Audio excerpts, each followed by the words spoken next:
Olá!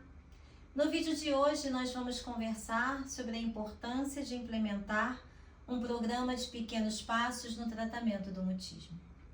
A maioria das crianças com mutismo seletivo desenvolveu uma espécie de reação devido à ansiedade crônica que experimentam em situações que são obrigadas a falar com pessoas pela primeira vez, especialmente quando podem ser ouvidas por alguém.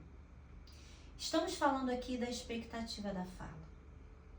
Como resultado, elas têm um círculo de conversação muito limitado e só conseguem falar com certas pessoas em certas situações.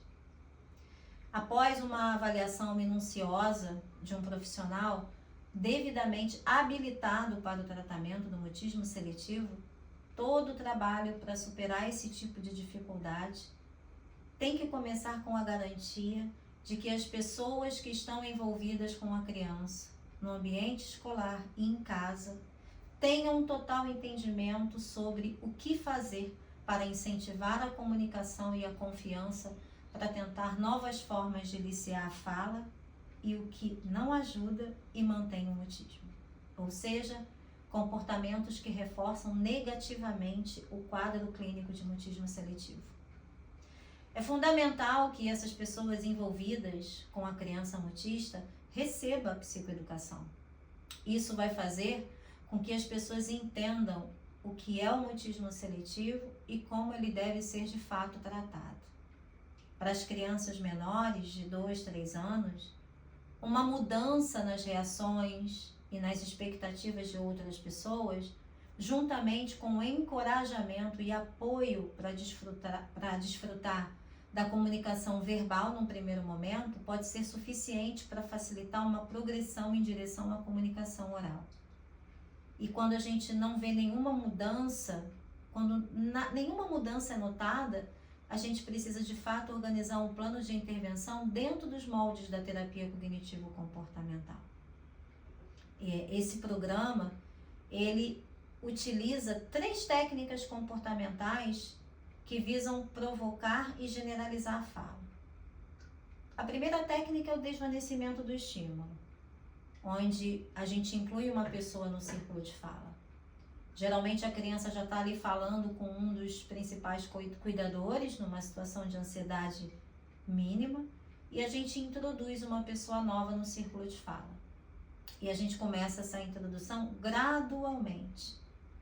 E aí essa pessoa vai entrando no círculo de fala de acordo com a tolerância da criança.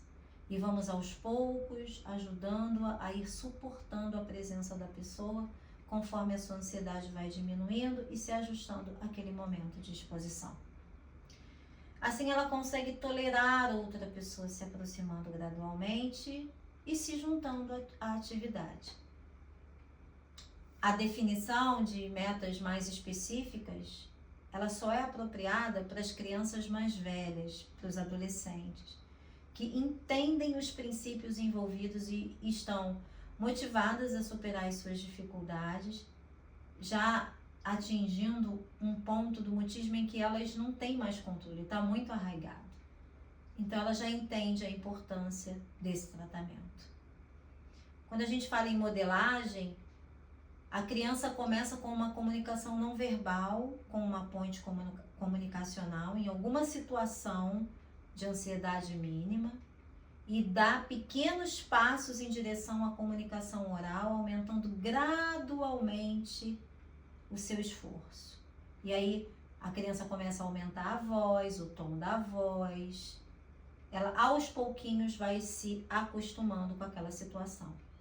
No caso de sensibilização, a criança acostuma com a ideia de fazer algo que antes ela acreditava não conseguir fazer.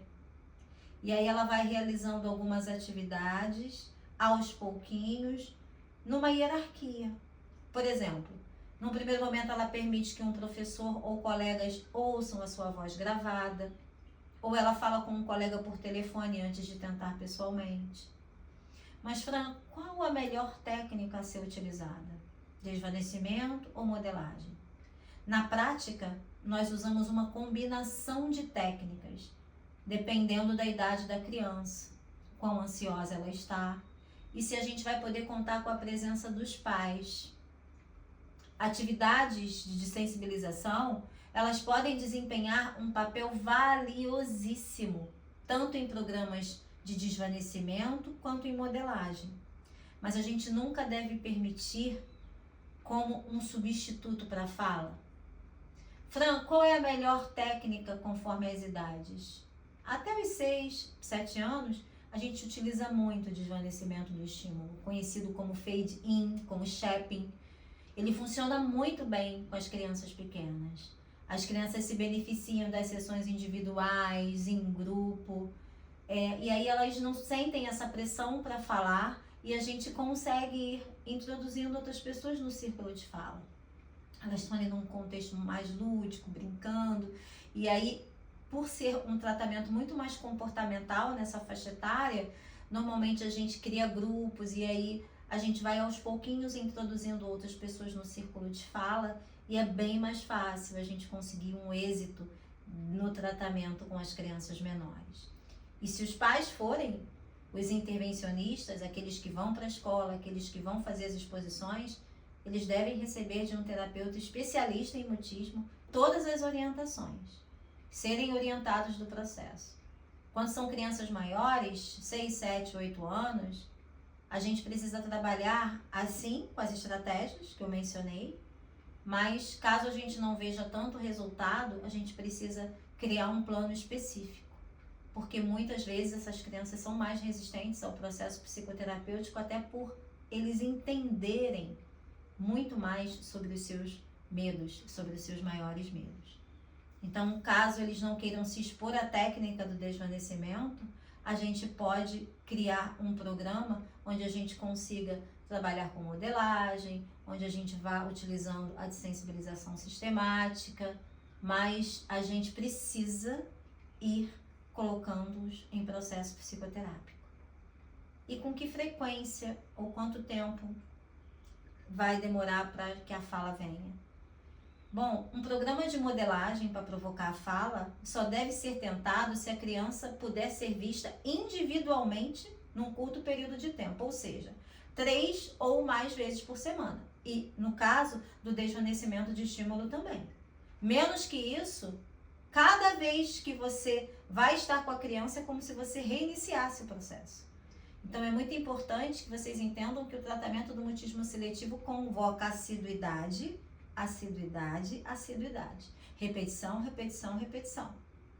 Porque dessa maneira a gente consegue diminuir os níveis de ansiedade e ajudar essa criança a se acostumar com a fala, com a comunicação e a gente conseguir buscar essa generalização. Ok? Eu espero que esse conteúdo tenha trazido diferença para você e eu te vejo no próximo vídeo.